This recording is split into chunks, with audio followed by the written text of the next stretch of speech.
Hey Canucks fans, hope you're well.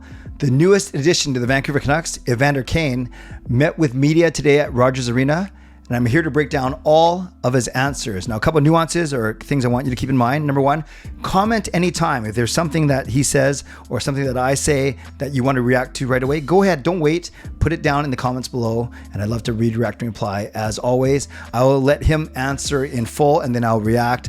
And I've sped it up actually to 1.5 speed. The whole thing is 16 and a half minutes long, and then you add my commentary. So I will speak at normal speed, which is sometimes faster than 1.0. But definitely for the video purposes, I'll speed it up to 1.5, but I don't think you lose anything, and I'll repeat anything that I think might get lost as we speed things up. So here we go. That'd be great. I actually don't know who many of these are. So I think that's probably CMAC, Director of Communication, saying, would you like the media to introduce themselves before they ask you a question? And Evander Kane right away said, that would be great because I don't know many of these guys. And I think that was actually a really nice way for Kane to kind of disarm both himself and the media members. And it shows a bit of his lighter, playful side. And I think his lighter, playful side, maybe not so much lighter and playful, but his personality definitely comes throughout this media availability. Good luck. And Chris Faber with the Canucks. Just your thoughts about coming home here. What does it mean to you and your family to be a Vancouver Canuck right now? Yeah, really exciting. Obviously, first I'd like to thank Mr. Aquilini, Jim, Patrick, and Footer for bringing me in. I think, it's a good opportunity for me to play at home and for my family. I think, having the Oilers kind of work with me to go to a place that I wanted to be, and I think that would fit well for my family, was nice of them, and just really excited to be a Canuck. So Chris Faber of the Canucks gets the first question, and he asks what's it like to come home. And Evander Kane says it's great, especially for his family. And he went on to thank the Aquilinis, to thank Jim Rutherford, Patrick Alvine. He called Adam Footer, which is kind of cool. I guess it shows that they have a bit of a relationship already. I presume so. And he went on, he stopped short of thanking the Edmonton Oilers organization. I thought he might do that, but he did sort of thank them in saying that they worked with him to find him, to trade him to a spot that he indeed wanted to go to. I know he had like a 15 or 16 team no trade, but still that leaves 16 other teams. And it sounds like not all 15 teams were interested in Kane, but of the ones that were, Vancouver was his top choice. I'm excited to just be able to bring your style of game and being hard to play against. I know that's something that Adam Foote's talked about a lot, from wanting to see that from his players, just being a guy who's hard to play against. How much do you take pride in that?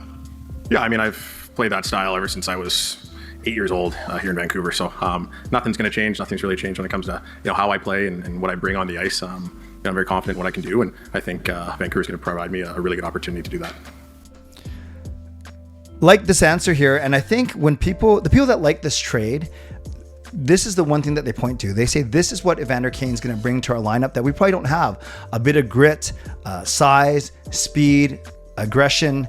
Just make this team harder to play against. Make them take a second thought before they try and run Quinn Hughes or Elias Pettersson or whoever it may be. So I like this answer. And he said he's been playing this way since he was 8 years old. So for 25 years, it's the way he plays. They're a dying breed, this power forward that has size and skill and speed. His speed maybe has come down a little bit, but he's still very skillful, can shoot the puck, and definitely can hit. I definitely think those are some elements that the Canucks are missing. And it's good that he acknowledges that, and he acknowledges that it's not going to change the way he plays. He's going to keep on doing what's got him this far, so far. Hey, Evander, Randy Janda from Sportsnet 650. You've played this team plenty over the years. What kind of team are you joining, and have you seen them from the other side? Yeah, well, I mean, we obviously didn't play all of this past season, but we played them a couple of years ago in the playoffs, and we'd struggle with them throughout the entire regular season as well. So they're a tough team to play. They work really hard. They got some great guys on the back end, obviously with Hughes leading the way back there. So excited to join this group. I don't know a whole lot of the guys. I think I only know Mizey from the past. So looking forward to getting to know everybody and getting integrated with the group. On that note. So Randeep Janda from Sportsnet then asked, what was it like? What do you know about this team? And it's kind of weird because he's talking in third person as they're like this, but then later on he'll talk about we are like this because he's part of this team.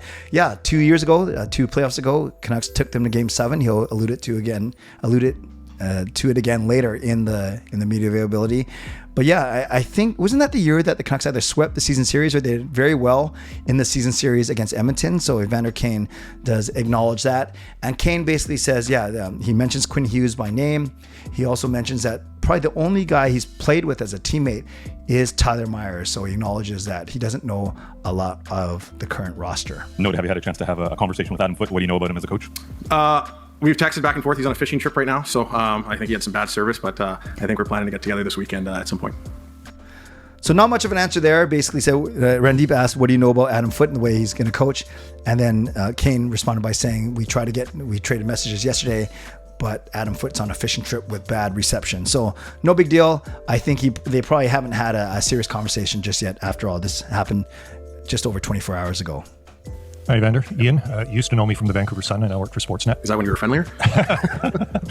I'm always me, I guess. So, Patrick Alvin told us yesterday when he talked to you, you had the kids at the swimming pool. Mm-hmm. How excited are your kids to be around family and grandma and granddad more often? Yeah, no, that's a very friendly question. Thank you. They're really excited. They get to spend some more time with Grandma and Grandpa. It was fortunate we were in Edmonton, so we weren't too far away, so they were able to see them more often than they would have been if we were playing elsewhere. But to be able to come back home and have some family and friends around with having 4 kids definitely makes it a little easier on myself. So that'll be fun for them. So nice little interplay there between Ian McIntyre of Sportsnet and Evander.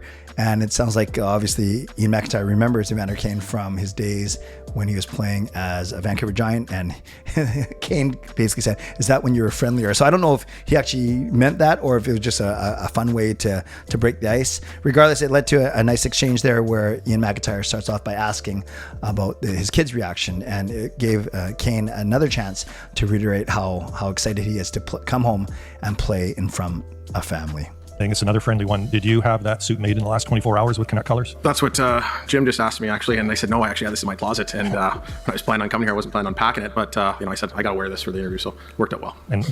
So pretty sharp suit. I would love to, I don't know how good I would look in one of these. Maybe that as a side comment. Put down below, would I look good in a suit like this? I have my doubts. I'm definitely not as built as Evander, but do like the colors, and it's kind of cool. That's what a lot of people noticed right away on the stream is that he's wearing Canuck colors, so a little softball there. Just one follow-up to the suit. Patrick also said yesterday, he doesn't care how you dress, he doesn't care how you arrive at the rink, as long as you perform on the ice and obey team rules, I think he said. You feel like they're willing to embrace you and let you be you with this team? Yeah, I think you saw that in Edmonton. And with regards to what I wear, what I drive in during the playoffs, they're very nice suits. So if you don't like really nice suits and you want to see me coming in looking like a slob, I can do that too if you want. So I think everybody seemed incredibly welcoming. They want to have me here, which is a nice feeling. And when you feel wanted, you want to perform at your best. So I'm looking forward to hopefully doing that on the ice. So this was the start of the questions that come a little bit later and referring to both directly and indirectly some of the stories we've heard, some of the stories we know about his off-ice transgressions, about maybe some locker room behavior. And I said in my vlogs yesterday, I said we never heard anything bad about his locker room behavior in Edmonton, his most recent stint. And the off-ice stuff, yes, it wasn't great, but we haven't heard a thing in the past 4 years. So I think I always say sports is a forgiving place, and we want to give athletes the benefit of the doubt. So I have no doubt that Evander Kane has matured, and even that answer was pretty funny. It had a little bit shades of little swagger Evander Kane, where he said, "Dude, if you want me to come in looking like a slob, I will. But these are nice suits. These are expensive suits." I thought that was pretty funny, actually. When I first heard him say that, I was saying, "Oh, where's he going with this?" But no, I think he's showing some personality. I think that's great. And in essence, he said it's nice to come to a team that wants him. I don't think he's saying that Edmonton didn't want him, but again, a reiteration of the fact that he gets to come home to play for his hometown and for a team that does indeed want him. And he sounds like he's going to be himself. He's going to be he's not going to change anything. But I'm not sure, especially around the team, if he does have to change anything, given all the good stories that we've heard coming out of Edmonton over the past couple of days. Hey, Evander, Jeff Patterson from the Nation Network. 900 hard games in the NHL, 100 more in the playoffs. You're going to be 34 in August. I'm just wondering what a missed regular season did for the body. I know you were rehabbing some things, but how good did you feel when you got the green light to get out and play in the playoffs? Yeah, no, obviously the following year I was dealing with a lot of different stuff. That was difficult, and being able to get my body right, have the surgeries I had, and get back to 100% was a nice kind of reset for me. Obviously, missing the whole year and having to jump into the playoffs is never easy, but I kind of drew on my experience from the year before playing hurt, thinking about, well, if I feel a lot better on the ice, even though I haven't played, I think I can contribute in a positive way. And, was happy I was able to do that. And I think, for me, the time off and getting healthy has kind of allowed me to roll the clock back a little bit, in my opinion. And I think hopefully that can translate onto the ice.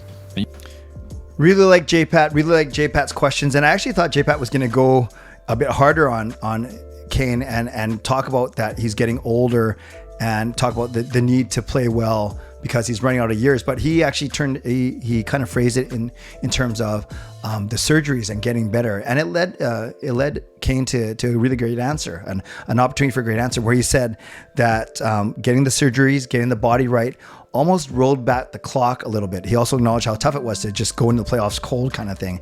So what this tells me, he's very self-aware, and he's also, if it rolled back the clock, that means he's going to play for a big contract, which he'll refer to quite humorously later.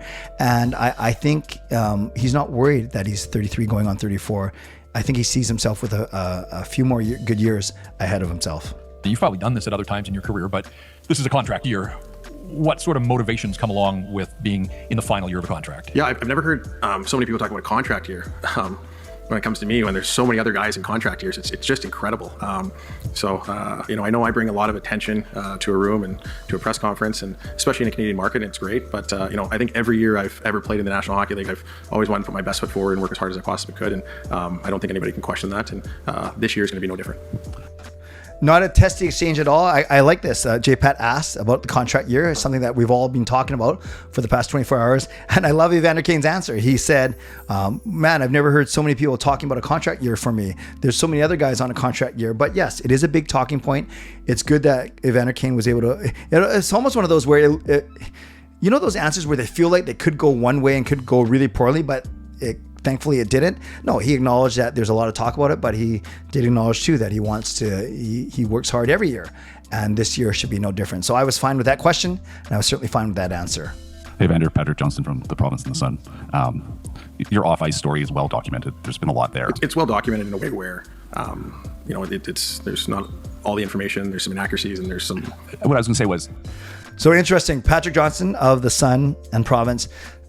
This is the first media member who started to bring up the off-ice issues. And notice how Evander Kane cut him off right away, but not in a rude way. He just kind of said, you could tell Kane was ready for it. He wanted to get ahead of it and basically said, not all those stories are completely accurate. And then you'll see that PJ kind of goes along with him and affirms him that way. It hasn't been a thing at all. There hasn't been discussion about any of that since you got to Edmonton. Feels like you've matured quite a bit. Is that your feeling? Are you a new guy from who you were 10 years ago? Am I a new guy? No. No, I'm the same guy. I think if you're not improving in all aspects of your life, you're probably not where you want to be. And I don't think there's anybody in this room that isn't a better off, or have learned from their mistakes or learned from positive experiences to make them better moving forward. So for me, I think it's. Edmonton was great. Edmonton brought me into their organization and like I said earlier, embraced me. And, the city kind of fell in love with me, and I kind of fell in love with the city. And we had a lot of on-ice success as well. So it was a great experience, and I'm hoping that can continue here in Vancouver coming back home. And how much... So that was an interesting answer. Evander Kane basically said, I'm not a new guy. I'm the same guy, but I've changed, in that everyone with time and with experience should improve themselves. So he didn't refer to anything specifically, but he knew exactly what PJ was getting at. And I thought he answered this quite well. And then he went on to, and PJ did say, to his credit, that he didn't hear any of this, tough stuff, off-ice stuff at Edmonton. That's something I said yesterday, that all that stuff happened 4 years ago before he went to Edmonton. The last 4 years, we've heard nothing bad about off-ice. We've heard nothing bad about locker room. In fact, we've heard the opposite, that he was a pillar in the community and that he was great in the dressing room. So, and we've heard that from a lot of media members in Edmonton. So I like that. Again, I like that question. I like this answer to Evander Kane admitting that he had to change, he had to learn, and had to prove himself for sure. Becoming a father. Becoming a father, we all know changes. How's that? Well, yeah, I think, anybody who has kids understands that, they automatically jump up to be the number one priority in your life, and any good parent anyways. And, for me, that was no different. So, I have 4 of them. They're all very young, and they're all very excited to cheer dad on.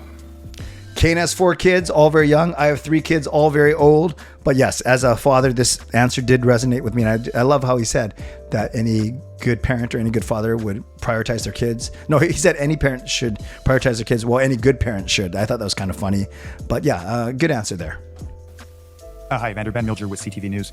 When you look back at some of the off-ice trials and tribulations, can you talk about how they may have humbled you as a person over the years? I don't know if humbled is the right word. I think what it has shown is my character. I think, character is a word that likes to get tossed out very casually.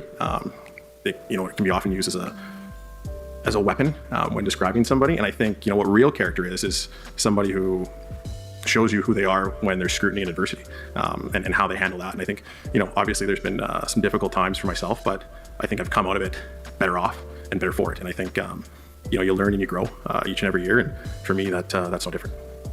So Ben from CTV asks how his off-ice transgressions have humbled him. And Evander Kane, I like this about him. He's very intelligent. He listens well, and he doesn't let anything slide. He says, I don't think humble is the right word. I've learned, I've become better. I've gone through adversity. He did say that there were difficult times without naming them specifically.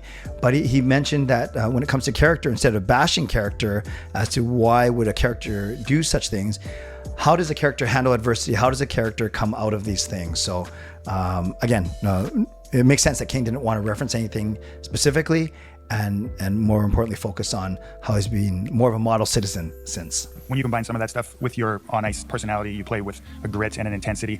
For some people around the league, they might look at you as a bit of an NHL villain. Certainly, some in the Canucks fandom saw you that way while you're in Edmonton and some of the other teams. Are you at all worried about how Canucks fans might embrace you now that you've come back home? Well, I think as an opposing player, if the fan base views you that way, I think you're probably doing something right. The worst thing I think anybody could say to somebody is when they're playing against them, or I really enjoy playing against you. That would not be a compliment in my book. So, I think Vancouver, I go back to 2 years ago, this was probably one of the loudest buildings I've ever played in Game 7. So the fan base here is fantastic. They're passionate. They love their hockey. I was a young kid growing up watching Marcus Naslund in the scenes, and Todd Bertuzzi and Donald Brashear, and on and on and on, cheering for him. So, I have a lot of friends that I grew up with that have always been Canucks fans. And, I know what hockey means in this city, and I know what the Canucks mean to the people here. So I'm really privileged and honored to be part of that. This is probably one of my favorite answers of the whole media availability, not just because he talks about the Rogers Arena crowd being very loud in the playoffs, not just because he name drops like Marcus Naslund and the Sedins and Donald Brashear, and not just because he says it's an honor to play here. I love what he said at the start, where he said, if as an opposing player, you should be getting booed. You should have the other team's fans not like you because they're trying to beat you. They're trying to pummel you. They're trying to whip you on the ice. And then he said that the worst thing you want to hear is, I enjoy playing against you. I think that was a great answer, and it just speaks to his mentality, a mentality that I probably need more of on the Canucks. Hey, Evander, Barry DeLay from Global BC. Used to interview when you were with the Giants. Anyway, I know you're coming to a new team, but you've been in the league a long time, been through a lot.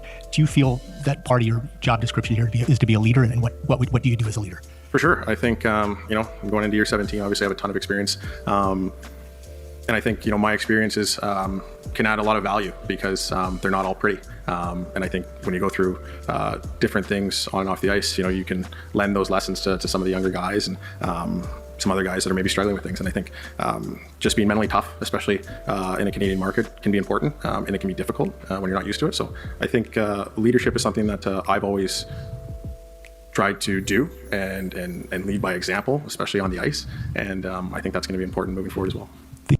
This is the other answer I really enjoyed because he talks about leadership. I talk about leadership all the time. I do that in my professional life as well.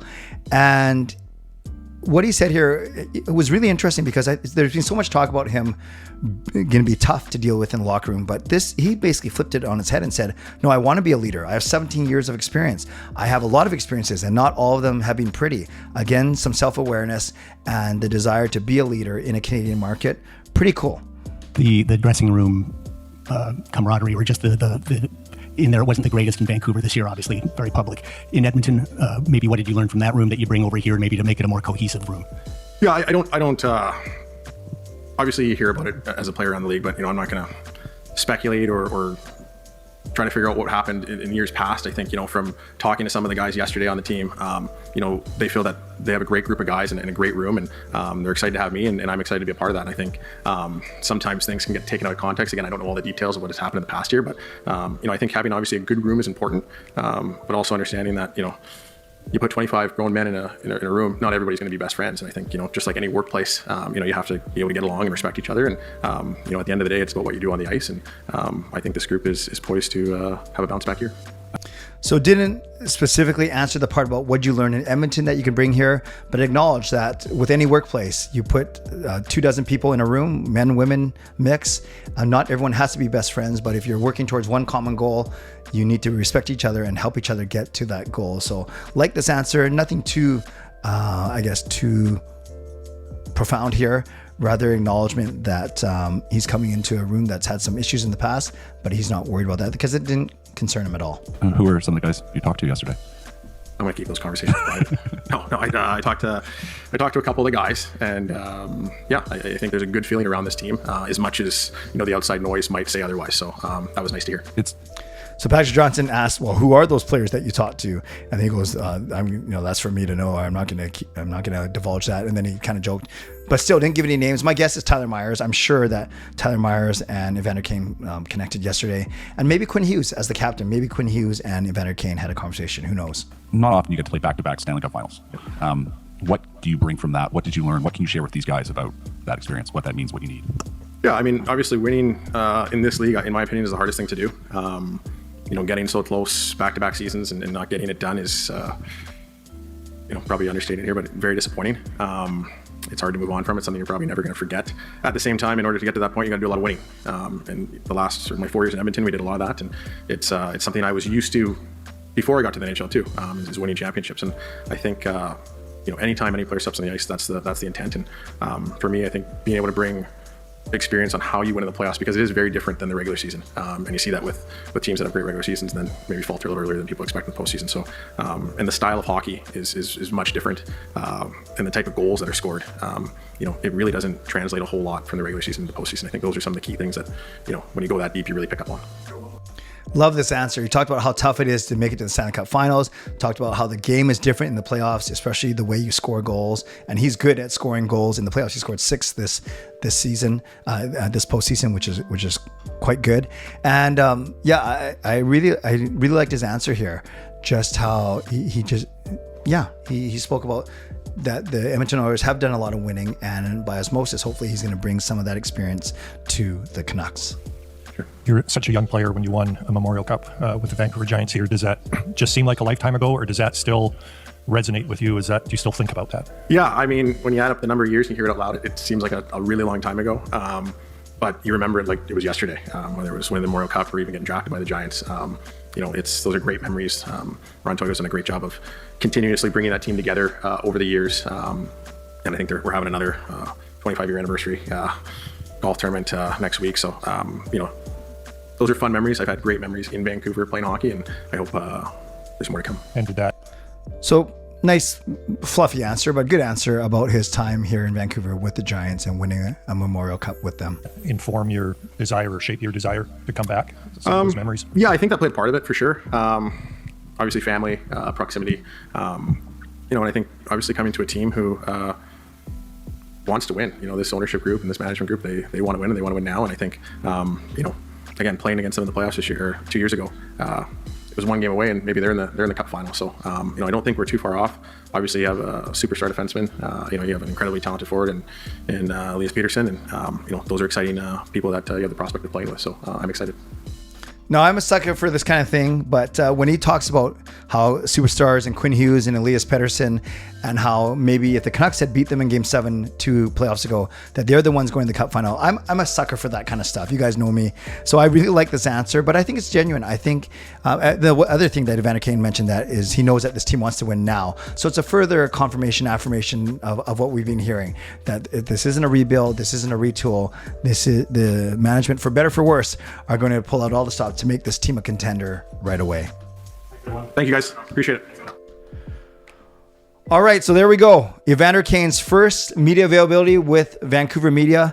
Let me know what you thought. Not so much about my breakdown, but you're welcome to comment on what I commented on, but rather, what did you think? How did Evander Kane come across to you? So I watched this with my daughter, Kayla. We were driving, running some errands today, and I asked Kayla what she thought. And she said, well, he's very well spoken, which I agree.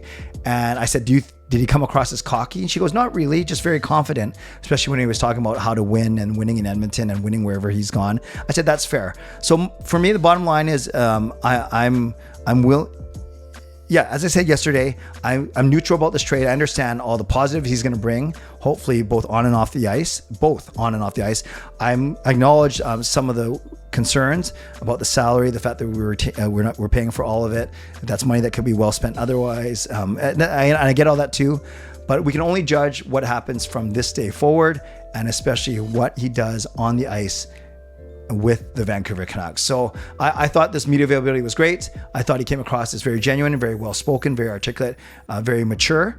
And I can't wait to hear more from him as we progress through the summer. So Canucks fans, let me know your thoughts in the comments below. Would love to read, react, and reply. Shout out my sponsors, Van City Experts Real Estate, Coach Patrick Lee, Weight Loss Coach, and Gassy Jack Art.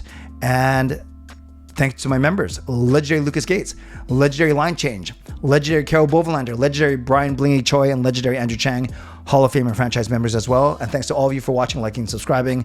Tonight, I have a members live stream. So if you're a member, a legend, a Hall of Fame or franchise member, make sure you join me at 11 p.m.